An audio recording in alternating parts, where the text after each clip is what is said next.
Hello, good afternoon.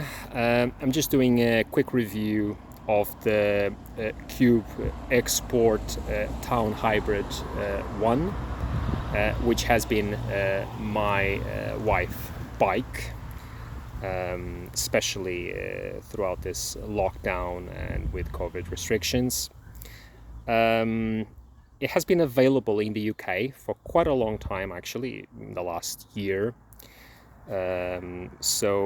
Being Cube a big producer and the main customer for Bosch in Europe,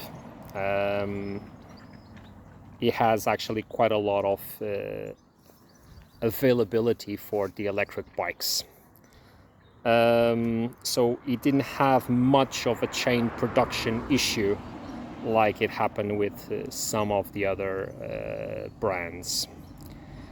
Funny enough, we have gone full electric as a family. I cannot remember the last time we have used the car. So for commuting, shopping, everything, we just use our bikes, and in this case, electric bikes. My wife is 5'3", so pretty short. This is a size frame 42, but you can get this bike as well in size 46, 50, 54, and as well size 58. So that will be for a tall person such as myself. I'm 6'4", 193, so the size 58 would be definitely a match.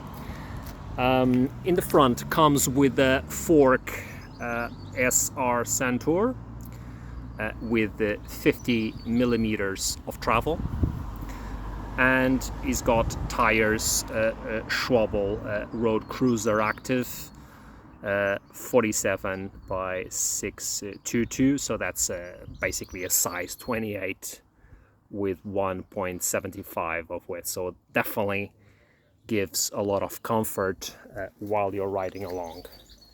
Besides the suspension, the tires and the aluminium frame, in the family we quite enjoy Brooks saddles, so my wife got a Brooks saddle as well.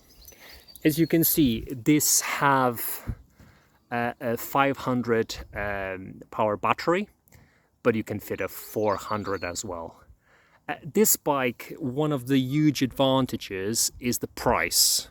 So it comes classed around £1,900.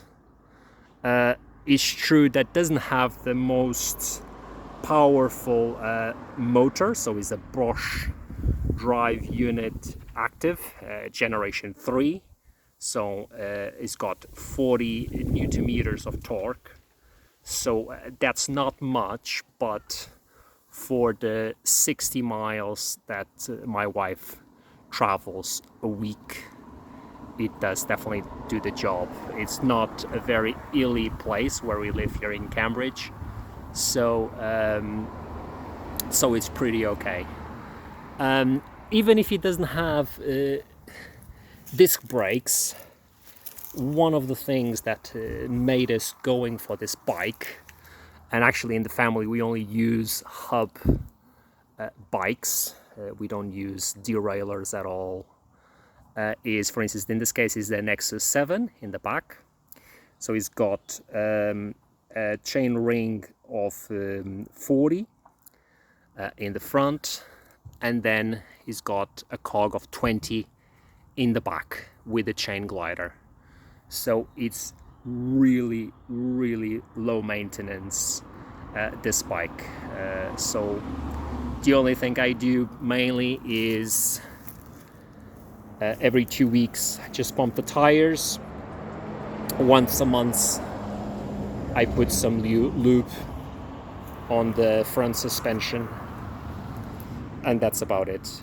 Once in a while I look at the chain, but because it's involved in the chain glider, it's really low maintenance.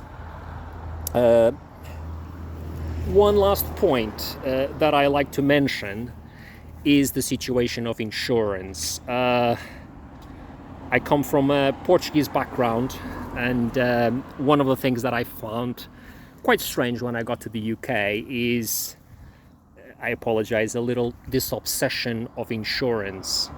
When we bought our bikes in the first stage, we had insurance. At the moment, not really.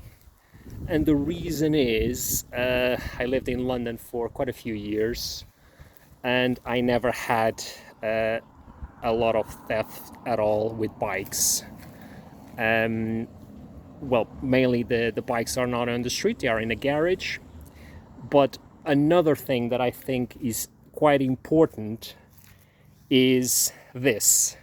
So basically, if you have quite a hefty chain lock, you will, of course, if the thieves want to steal your bike, they will, no matter what.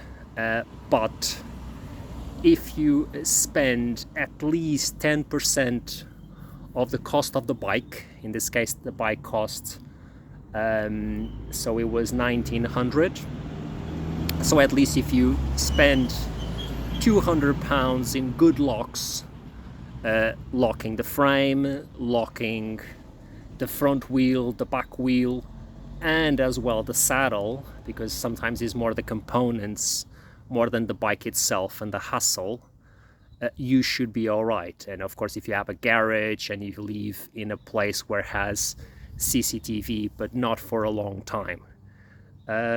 So yeah, so basically that's it. Any queries, please let me know. Thank you.